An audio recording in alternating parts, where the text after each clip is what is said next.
All right, this is the I Am Rapaport Stereo Podcast. This is a monumental episode of the I Am Rapaport Stereo Podcast. Allen Iverson, me and Allen Iverson, talked about it before. Yo, what can I say? The first ever episode of the I Am Rapaport Stereo Podcast, I went over my wish list of people that I wanted to interview. AI was one of the first people I mentioned. I'm the reporter, the sideline host with the most for the Big Three tournament this summer. AI is a part of it. Chauncey Billups, they're going at it. The shit's going down. It's starting the 25th, live from the Barclays in Brooklyn. Professional 3-on-3. I got to talk to AI about his career. I was bugging. You hear me in the interview say I'm bugging, that I was right there talking to Allen Iverson, interviewing him. I was bugging the fuck out the entire time. But for Fox Sports 1 and the Big Three, I got to sit down with AI. This is an I Am Rapaport Stereo Podcast. Monumental, mountaintop moment. All right? I'm going to be there all summer. The 25th is at Barclays, and then 2 weeks later is in Charlotte, North Carolina. Then they're going to Tulsa, Oklahoma. Kenyon Martin, Chauncey Billups, AI, Dr. J, Ice Cube. Yo, it's going to be dope. They've been having some preseason games. Gary Payton. It's fucking dope. It's dope. This is the I Am Rapaport Stereo Podcast. Me, Allen Iverson.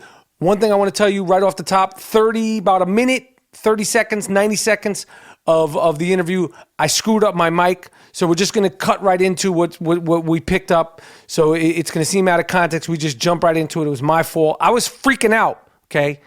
This happens when you're sitting there with somebody that means so much to you. I was like stuttering and stammering at the beginning and didn't turn my mic on, so we're just going to jump right into it. But like 90 seconds. Actually, the first 90 seconds of the interview, I started talking to AI about how much I couldn't stand Michael Jordan. And that's the part that got cut out. He was like, you couldn't stand Jordan. I was like, listen, that motherfucker was trying to take down everything that me and my Knicks were trying to accomplish. So he was tripping off that, and then we jump into the interview. So it's me, Allen Iverson. It's the Big Three this summer. Tickets are available at big3.com. The 26th of June, the games will be airing on Fox Sports 1, FS1. And what can I say? Allen Iverson, the answer. He gives all the answers. Let's go. All right, the I Am Rapaport Stereo Podcast is sponsored by Casper Mattress. Casper is an award-winning sleep company. An obsessively engineered mattress at a shockingly fair price.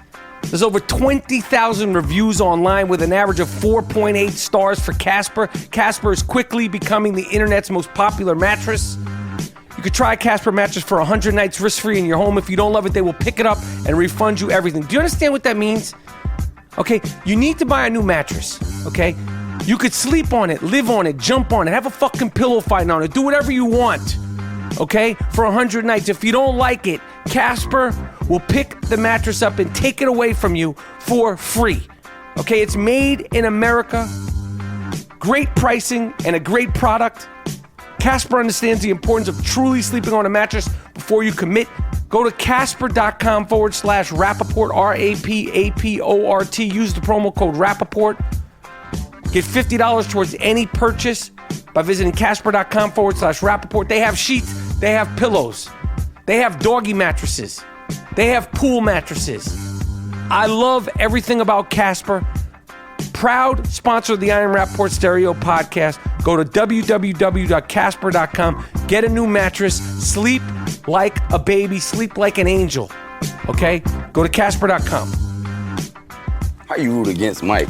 Yo. But it's a lot. It's man, you'd be amazed how many people root against him. You know what I mean? Like, and then a lot of times when somebody win as much as he has, a lot of people just want to see somebody else. You know what I mean? See somebody else win it. Cause my whole thing now, like when I look at the in the playoffs, you know what I mean? From the rip, I have my hopes up that certain people want it that haven't won it before. Right. You know what I mean? You want to see the guys that, especially when you've been through it already, you go through those wars. Right. And then you know how tough it is to do it and accomplish it. Because, you know, all those years I played, I only went to the finals once. Right. And when you see guys win multiple titles, as much as you love them, much as you fans of them, you want to see the guy that had won one get one. So that's how I do my thing. Like my whole thing this year was I was all in with Isaiah. Right. For all of the. He makes you look like you're 7 feet. Right. Like he's like a little dude compared to you. Yeah, I always call him a midget. I always mess with him. We was talking last summer, and I was talking about how if we played against each other, it would be so easy for me because I would just shoot over top of him. You know what I mean? Even with a hand up, I still wouldn't be able to see his hand. Right. You know what I mean? But he just, man, the talent that he has and the heart, you know what I mean? Like, you can't teach that. You know what I mean? The heart that he got. And then, everything that he went through, you know what I mean? Rest in peace to his sister, but everything that he went through, and then to be able to go out there but I understood, Mike, you know what I mean? Because I've been through things in my life, and when you basically, even practice. Even practice. Practice? Yeah. Wait, you sitting here talking to me about the big three and you bringing up practice? When you going through something, for those 2 hours, right. That's what basketball does to you. You know what I mean? And it's like, you're around your teammates, you're around the guys, and you know what I mean? You work out with them or whatever. Then after it's all over, you driving home, then you start thinking about those things. But for those 2 hours, you know what I mean? You fine. And that's when I realized it was time for me to retire. Because when my daughter was going through a Kawasaki disease thing, I found myself, the second time I went to play for the Sixers, like somebody would be shooting a free throw or something, and I'd just be sitting there, and I'd just be thinking about her. You know what I mean? Your mind would wander. Yeah, like, and I never did that. And I never, and I owe too much to that organization, too much to my fans, too much to my teammates to not be focused like that. So that's when I figured, I was like, yo, it's time to get up. When I was saying about Jordan it wasn't like I didn't love him, respect him, rock his sneakers. But for me, like, in this day and age, everything with Twitter and Instagram is why you hating and all that. Like, yo, you can't love a team without hating another team. It's like as a New York Yankee fan. Right. I know why the Red Sox fans hate us. Right. You know what I'm saying? So, right. With LeBron, it's like, yo, you're not on my team. You're not associated with any team that I don't want you to keep winning. You know what I'm saying? Right. I get it. And I obviously you can't question the greatness, but that don't mean I have to sit there and I understand. I mean, now you would never think in a million years that I would be a Sixer at heart. You would never think I would be rooting for the Boston Celtics. Right. But I'm rooting for Isaiah. Right. You know what I mean? So it all comes together. It is what it is. Like, and I don't have the animosity that I had for those. I had time to heal. Right. You know what I mean? Being retired this long, it's like, you know what, man? Let me stop hating these certain teams, man. Because when you have a relationship in a certain way with certain fans, when it's like when you play that team, you like, damn, we got to go up here and play these people, and I got to deal with all the things that they say. Were they the nastiest, Boston? At all the places you played, in your prime of primes, in the doggest of the dog fights? Boston, Indiana, and Utah. For me. But you know what the weirdest thing? If Mike, I promise you, if you look back on it, I was showing my girl something, and my man, when you look back on it, I'm like, okay, we'll go back to an old Boston game when we play in Boston. And then you zoom in on the crowd. When you're at Boston, you seeing green and white. Mm-hmm. You know what I mean? Basically, and red faces. I said it. I said it. He didn't say it. I said it. Okay, yeah. But you seeing green jerseys, white jerseys. But when we play them, it's black and red mixed in the whole arena. You see half Allen Iverson jerseys, half Celtic jerseys. And I used to be, and I used to be dumbfounded by it, and I'm like, damn, that's cool. Soon as I touch the ball, I don't care if I'm taking the ball out of bounds. Every time I touched it, boo, boo.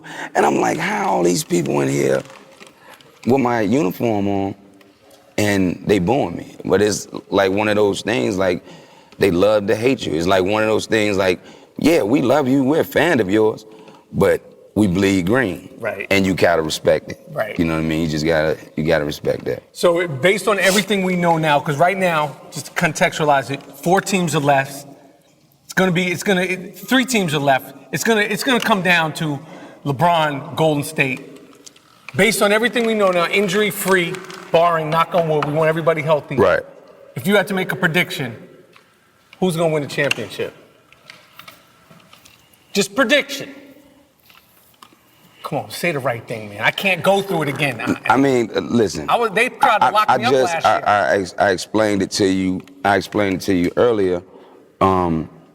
It's one of those things where if I could choose a team, I would choose Golden State because KD don't have a championship. Mm-hmm. He hasn't won one. Mm-hmm. You know what I mean? And all of those guys that's, great basketball players, you look at Steph, you look at Draymond, you look at Clay, you look at LeBron, Kyrie and Love and all those guys, they got chips. Right. You know what I mean? And then if you could have it your way, you would want it to be for the guy that, didn't win one yet. Right. But at the same time, I want to see a great series. It's going to be great.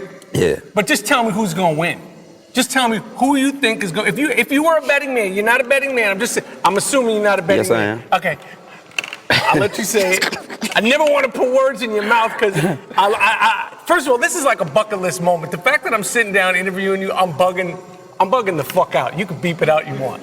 All right, I'm just going to keep it 150. I say Golden State, Mike. All right, good. Because I can't. They tried to lock me up last year after last year's game. Now, just like you said, like I would never take the reason why I never became an analyst with all of these offers that I had to do that. I always felt like they had to have a special talent because for a guy that used to play to get on TV and critique another guy, even when he, especially at his lowest point, you know what I mean? When you dogging him on the air and you gotta say bad things about certain guys. I never could build myself up to doing something like that because I wouldn't, I just wouldn't want it to happen to me. So I never was, I never liked the idea of doing that. All right. Yeah, you were so associated with hip hop. I remember one of the first times I seen like a piece on you. You were in the Georgetown locker room with Coach Thompson. You were listening to Wu-Tang. I don't remember what the song was, but you were going around, and just the culture and like you sort of brought hip hop into the NBA. I mean, obviously other dudes did it, but you were like the face of it. I took the ass whooping for it, for guys to look like and be who they are, have their own identity today, and to the people to the people that is not their cup of tea, they now accept it. Right. Because they have no choice. Right. You know what I mean? Like when there was no problem when I was dressing and looking the way I looked when I was playing at first. Right. But then when shit was sweet. When guys started, the younger dudes that looked up to me started doing it, it was like, oh, now it's a problem. You know what I mean? We can have one bad apple. We can have the Dennis Rodman dressing the way he dressed, and that's cool. You look at it like Dennis is Dennis. You look at it like Allen is Allen. But now there's a whole bunch of these guys starting to look like Allen. So I think, that's where it came in, and I took the whipping for it. But it's bittersweet. It feels good now. The fact now you look on TV, and it's normal to see a guy with a bunch of tattoos. It's normal to see Kawhi Leonard with cornrows and stuff like that. So I feel good about that part of it. Forget the tattoos and the cornrows. You made it acceptable for dudes to show up to a basketball game with shirtless blazers. All right? Dudes are coming in with sleeveless blazers to play. I mean, no one's saying anything. No, I feel, and see, Mike, that's some real shit. I feel disrespected in this way, and not to where it's disrespected to where I have an attitude or anything like that, because I don't care. You know what I mean? I'm long gone from the game, but when I look at the guys coming in, and more power to them and all that, you know what I mean? You can say more power to them, but it's like, are we doing like, is it a Lucky Charms box or an NBA game? I felt like some of these outfits, you know, once the commissioner or whoever that matters seen one outfit, like some of these mini outfits, they would say, oh, okay, we got to implicate another dress code. You know what I mean? But I'm watching what these dudes, I was like, I won't never this bad right here. Every day is Halloween for some of these dudes. Man. Like, it's like, I want to be Pat Benatar today. And I don't want to sound like, you know, when people was talking about, when everybody was talking about the crossover thing with Hardaway, and everybody was like, oh, man, Hardaway acting like the grumpy old man and this, that, and the third. Right. You know what I mean? And I was like, man, the man is just expressing that what he, you know, as far as him saying mine was illegal, you know, and I was carrying, you know, that's when I took offense to it and like, all right, well, I carried my crossover all the way into the Hall of Fame. Right. That's when it bothered me. But I don't want to be the guy, you know, with these guys, the way they dress now, and I don't want to be sitting here like I'm the grumpy old man. I'll be that guy. All right, because everybody, no one wants to say it, but everybody's saying it. All right, because absolutely. Listen, you can't come in there dressed up like you're on a yacht in Saint-Tropez when you come into Game 4 of the NBA Finals. All right, but I was thinking about hip hop. I want to ask you. Okay, let me say this. I'm no fashion icon. But let me say this. The way that I always looked at it was, I was wearing what I would wear to the gym if I wasn't in the NBA. Like this, I'm dressing like I dress. Right. You know what I mean? And like I never, you know, and I love suits now at an older age, but I never thought about wearing a suit to the gym when I'm going to play pickup ball. Right. Like I ain't wearing no suit in no gym. Right. You know what I mean? But it's like I said, man, before, to each his own. Right. All right, now this is an interchangeable answer. It's the reason why I brought up hip hop, so you don't have to feel obligated to anybody. If you want 6 or 7, you could do it. Let's say alive, top 5 MCs alive, and it's interchangeable. If you want a cherry on top, and then the 7th one, I'll give it to you. Top 5 MCs. I get so much flack from this because. You leave people out. And I leave people out, and I'm big fans of so many artists. You know what I mean? Even some of the young guys today, you know what I mean? I'm just a big fan of the hip hop culture. And then it's hard, like obviously, you gonna leave out a great. You know what I mean? Yes. You're gonna leave out plenty greats. Plenty. You can name 5, but you're gonna leave out 50 to 100 greats.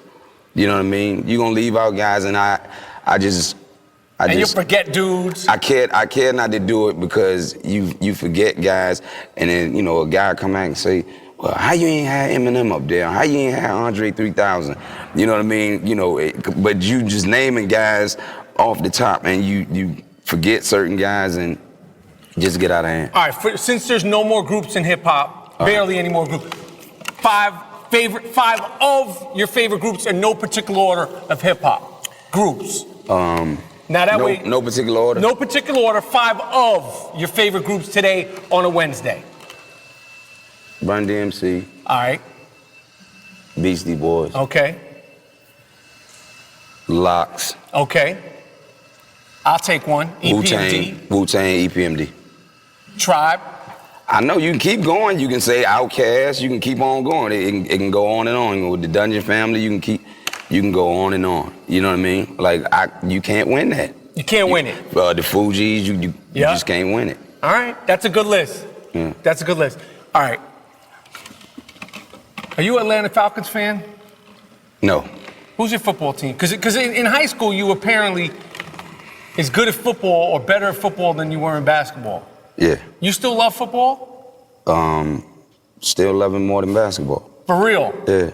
So who's your team in football? I'm a Cowboy. Oh my goodness, Craig. I didn't. See, I said I wanted to interview this dude. I'm a Giants fan. My best friend is a Giants fan. But see, with me, like the Philly people got pissed off at me because, you know, obviously I'm a Cowboy. But what they gotta understand is, you know, I was from Virginia before I got to Philly. I was drafted by the Sixers, and my mom made me a Cowboy fan. Like, she used to make me watch the Cowboys when I was like 5 years old, all the way up to the age that I'm, you know, obviously a fanatic now. But my mom made me a Cowboy, and you know, the people in Philadelphia, you know, they had to realize that, you know, that was the case. You know what I mean? I'm not from Philadelphia. Now, do I love the organization? Do I love a lot of the players? I'm right there with them all the time. I watch them go through their ups, their downs. I root for them. You know what I mean? Even though we're in the same division, but it is what it is, man. I feel like any person got a right to be a fan of who they want to be a fan of. I hear you. All right. So that was rough, though. The Cowboys had a good. All Eagle fans, not Sixer fans. Right. You dig what I'm saying? Yeah. Like, all of them are not Sixer fans. But just to backtrack for last year with the Cowboys, I mean, things were real sweet, and you met the Giants twice, and we put it on you real nice, real proper. Y'all didn't put it on us. Twice. No, the L's the L. Yeah, but you saying put it on us. No, it wasn't an ass kicking. You beat us. And one thing. We interrupted greatness. One thing about playing the Giants. Yeah. There's one thing about playing the Giants. You can play those guys tough the whole game. It can come down to be a low-scoring game with the Giants. But one thing for sure, two things for certain. You have to expect number 13 to take the lid off the defense at least one time during the game. It just so happened with us, it's always at the wrong time. That's right. It's not in the beginning of the game. It's, you know what I mean, a 2, 3, 4 point game, and then it's a minute or some change or something like that on the clock. Then he goes 60, 70 yards or something like that. It's just a guy like that, you can contain him all game long, and you can have a good game against him, a good game plan, but at some point, something gonna happen explosive. Now, Ezekiel Elliott, when he showed up to the NFL draft with the midriff out, did you expect him to be as good as he did? Because I was like, yo, I don't know what kind of party you think this is, but this is the NFL draft, my man. I don't know where you think we're going. This isn't Malibu, it's the NFL draft. You got your stomach out. I don't know what you're trying to prove. He surpassed expectations. You gotta ask him, girls might like it. Yeah, but I mean, Girls might like it. Girls like me, and look at me. Look at me. I'm not showing my midriff. That's all right. But when you do, they like you even more. All right, the big three. The big three. Game 4, week 4, you're in Philly. Dr. J, what does Dr. J mean to you? What does Dr. J mean to the city of Philadelphia? Everything, man. Everything. You know, it was the best part of being a Sixer and being and having a relationship that I have with the Philadelphia fans is because they had it with so many greats before. Obviously, Dr. J. I had a relationship with Barkley and Bobby Jones and Andrew Toney, Moses Malone. I mean, and the list goes, Mo Cheeks, the list goes on and on. And for it to be a debate whether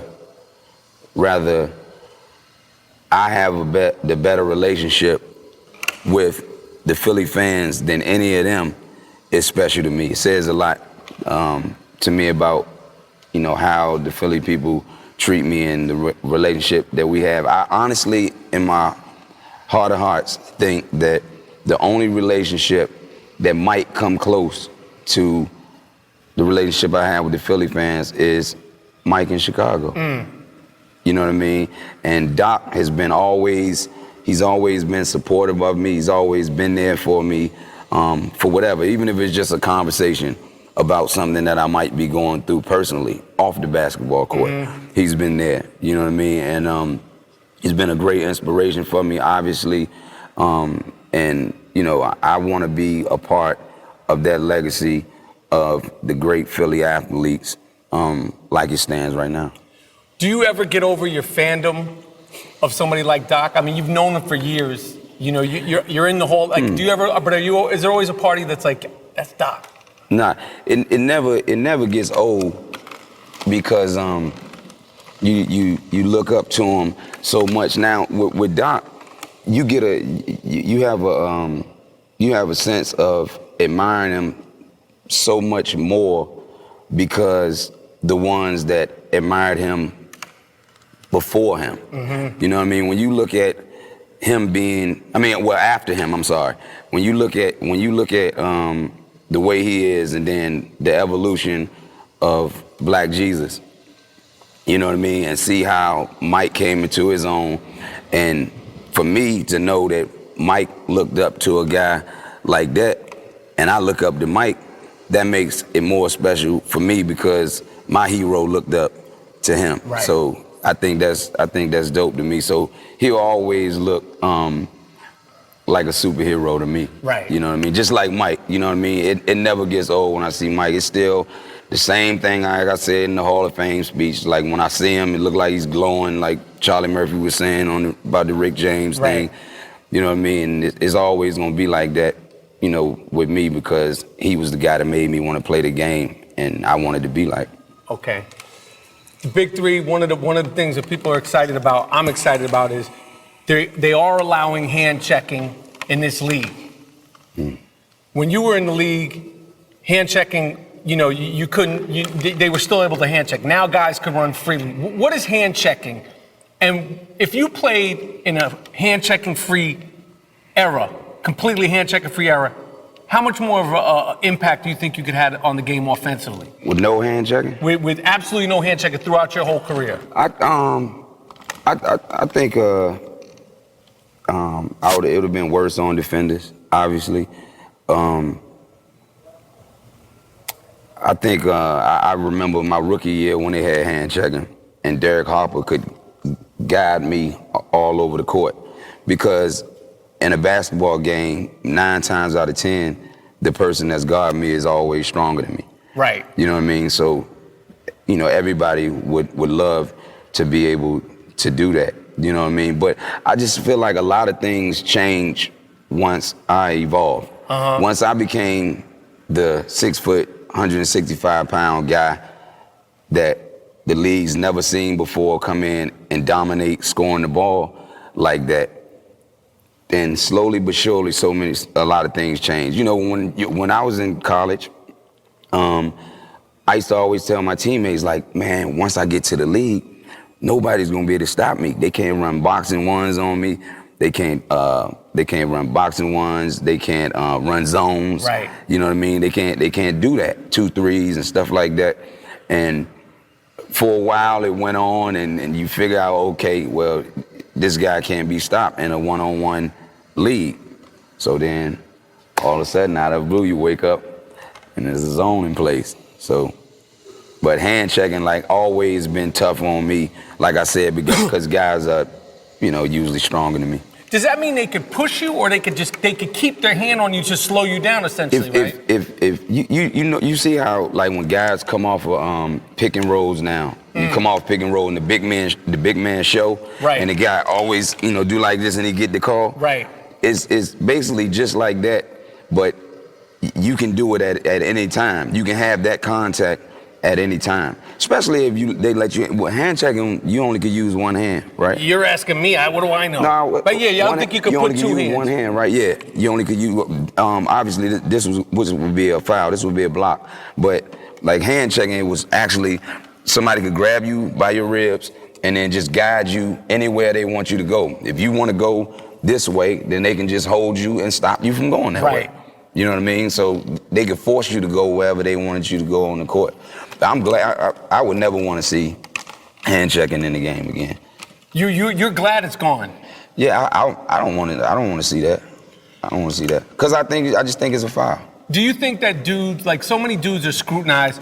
Curry, Isaiah, Curry being the biggest. Like last year when he had the unanimous MVP, you know, it was like this great thing, this sort of unprecedented thing, and the whole storyline throughout the playoffs was, you know, just bashing Curry, bashing that team. Do you think it's unfair that players like Steph Curry and it's really the point guards, they're able to run free and then get scrutinized like, well, in our era, they wouldn't have been able to do this. Last year, there was like, well, compare them to this team, compare them to that team. You cannot do that. Your era is a different era. You had the certain rules back then, and then as you change eras, then it's different things that go on. We never thought you would have guys like LeBron, 6'8", faster than everybody on the court, stronger than everybody on the court, handle the ball. We never had big guys bringing the ball up the court that big, 6'8" guys bringing the ball down the court and crossing people over and doing stuff like that. The game is evolving. It's getting better. You know what I mean? You never seen nobody. When we sat around and we seen Reggie Miller was a great all-time shooter and Ray Allen, great all-time shooter, and then you got Mahmoud, and then you got Chris Mullin and Larry Bird. You got all these great shooters. And then just like that, Steph come out of nowhere. Now we looking at him as the greatest shooter of all time. You look at Michael Jordan. Dr. J come around. Then Michael Jordan come around. And then heck 'em Kobe. Then heck 'em LeBron. Like, it's just gonna always just keep getting better and better. Right. You know what I mean? The game is getting better, and we should be happy that it is, man. The game is changing for the better, and you know, it don't supposed to be like it was back in the 80s, man, because this 2017. Right. It's supposed to be the same. All right, big three. They're allowing trash talk. I was there yesterday with Gary Payton. He's unbelievable trash talk. Doesn't shut up. Kenyon Martin. When you played, who were a few of the guys that, besides Gary, Kenyon Martin, that like to talk? Because even Oakley, he doesn't talk at a high volume. He doesn't stop talking either. That like to talk. Who are the dudes that would talk the most to you? Because you didn't seem like you talked a lot. I didn't.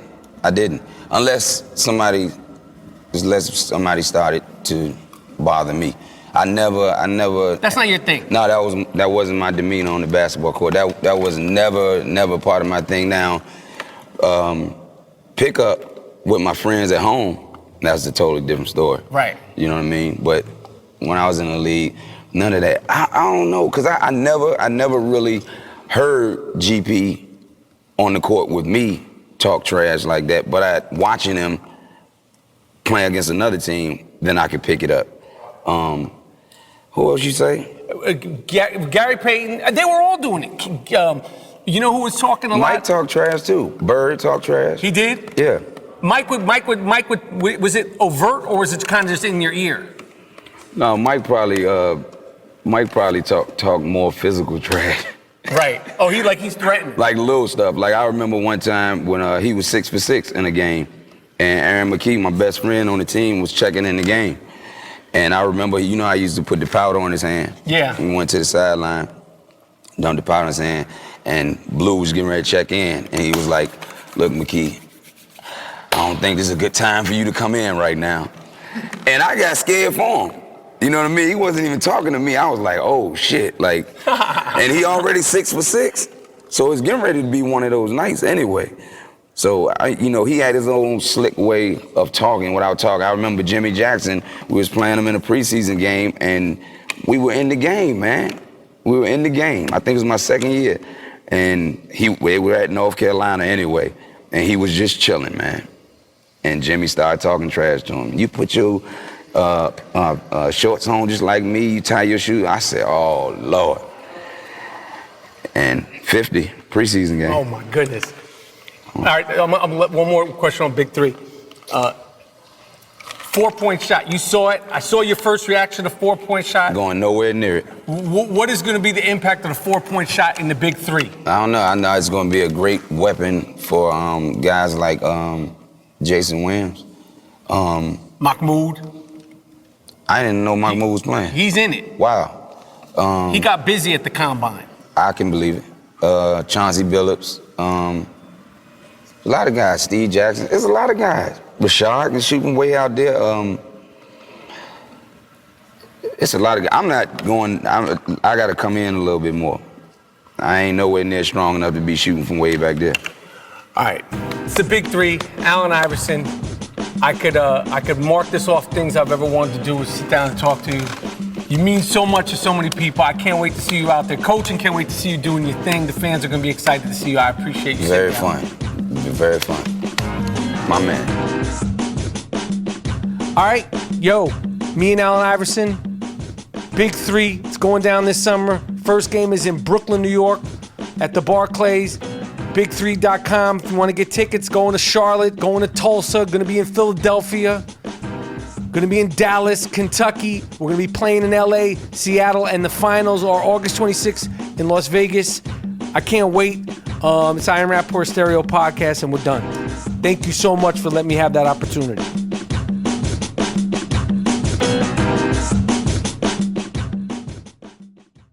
Once upon a time, there was a new crossover that refused to play by the rules. It flipped the script and made all the others look like fools. Featuring styling that's sexier by far and handles like a rock star. Introducing the first ever Toyota CHR. Enjoy agile handling in the body of a seductive crossover that comes with standard 18-inch alloy wheels. The first ever Toyota CHR. The perfect ride to spin your own tail. Toyota. Let's go places.